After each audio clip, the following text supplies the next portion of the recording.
အားလုံးပဲမင်္ဂလာပါ老师ရဲ့နာမည်ပြောင်းကတော့အော်တိုပင်老师ဖြစ်ပါတယ်တင်သိပြီလားဖုန်းဆွဲတဲ့ယောဂအကြောင်းကိုလူတွေဘာကြောင့်ဖုန်းဆွဲကြတာလဲဖုန်းမဆွဲအောင်လုပ်ရမယ့်နည်းလမ်းတွေကရောဘာတွေလဲ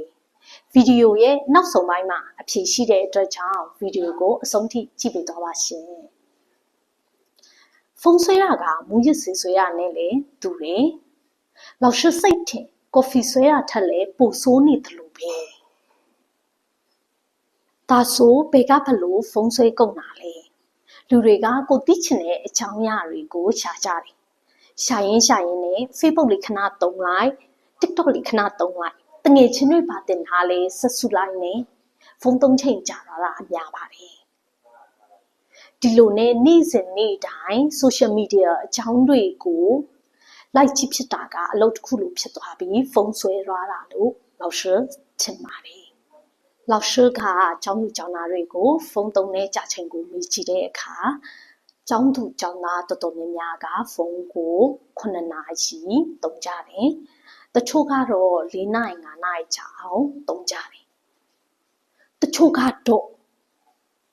10နာရီကျော်ကြာအောင်သုံးနေတယ်။ Oh my god ဖုန်းကိုဘာကြောင့်ဒီလောက်ဆွဲနေကြတာလဲ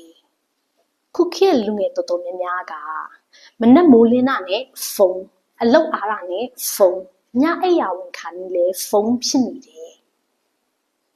တချင်တွေကလို့မင်းပဲမဟုတ်ပဲဖုန်းပဲဖြစ်နေတော့အခါ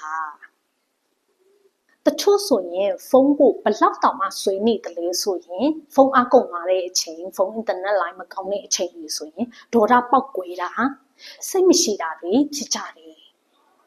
ဖုန်းမသုံးရရင်မူရစ်စေမသုံးရတယ်လို့ပဲစိတ်ကနာမငြိမ်ဖြစ်ကြတယ်ဒါကြောင့်ပညာရှင်တွေကပြောကြတယ်အသက်ရှည်ခြင်းရင်ဖုန်းလျှော့သုံးရပါမယ်တဲ့ဒီစကားကမှန်ပါတယ်ဖုန်းသုံးချိန်များရရင်မျက်စိနဲ့အမြင်အာရုံကိုထိခိုက်နိုင်တယ်အုံနောက်ကလည်းထုံသွားမယ်မစင်စားမတွေးခေါ်တတ်တော့ဘူးဖုန်းရဲ့ရေဒီယိုတန်လိုက်လိုင်းကလည်းကျမရေးကိုထိခိုက်စေနိုင်တယ်ဖုန်းသုံးချိန်များလာရင်လူကလည်းထိုင်မှိုင်းသွားမယ်တခါတလေစိတ်တကြတာလေးလည်းဖြစ်နိုင်ပါတယ်ဒါကြောင့်လူတော်တော်များများကဖုန်းရှော့သုံးချင်ကြတယ်ဒါပေမဲ့ဖုန်းရှော့သုံးလို့ကိုမရအချိန်တန်ရင်လက်ကဖုန်းကိုအော်တိုကိုင်ပြီးသားဖွင့်ပြီးသားဖြစ်သွားတယ်ဒါဆိုဘယ်လိုလုပ်မလဲဖုန်းရှော့သုံးနိုင်တဲ့နည်းလမ်းတွေရှိလားရှိတာပေါ့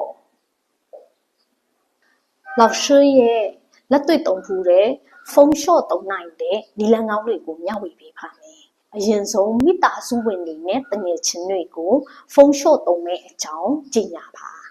ဒီလိုလုပ်ချင်အဖြစ်ဖုန်းကိုအကြာကြီးမသုံးဖြစ်တော့အောင်ထိန်းပြီးသုံးဖြစ်သွားမယ်ဘာကြောင့်လဲဆိုတော့သူတို့တွေကိုအသိပေးကြေညာပြီးဖြစ်တဲ့အတွက်ကြောင့်ဖုန်းရှော့မသုံးနိုင်ဘူးဆိုရင်သူတို့တွေများကိုများရည်နေမလားဆိုပြီးစိတ်ပူပန်နေမိမှာမလို့ပါပဲအဲ့ဒါကိုမှစီမတိုးသေးဘူးဆိုရင်တော့တငယ်ချင်းတွေနဲ့ဖုန်းရှော့သုံးတာပြိုင်ပါ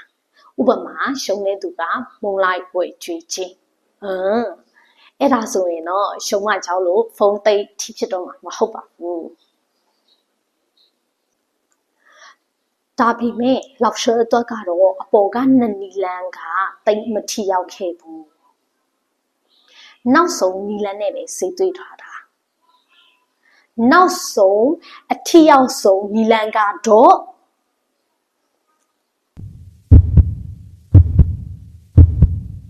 တရားထိုင်ခြင်းပဲဖြစ်ပါတယ်နေ့တိုင်းပုံမှန်15မိနစ်20လောက်တရားထိုင်ဖြစ်သွားရင်ဖုန်းကိုတတိနဲ့ရှော့သုံးဖြစ်သွားမယ်။နောက်ပိုင်းကျရင်တဖြည်းဖြည်းနဲ့ဖုန်းသုံးချိန်ကျော့သွားတာကိုတတိပြုမိလိုက်မယ်။ပရိသတ်တွေလည်းဒီနည်းလမ်းတွေကိုသုံးပြီးတော့ဖုန်းဆွဲတဲ့ယောဂပျောက်ကင်ပါစေလို့မျှော်လင့်ပါတယ်။ပရိသတ်တွေကထိရောက်တဲ့နည်းလမ်းတွေရှိရင် comment မှာဖြည့်ပေးတော့ပါအောင်ရှင်။ Like and subscribe လည်းလုပ်ပေးပါအောင်ရှင်။အားလုံးကိုကျေးဇူးပါ။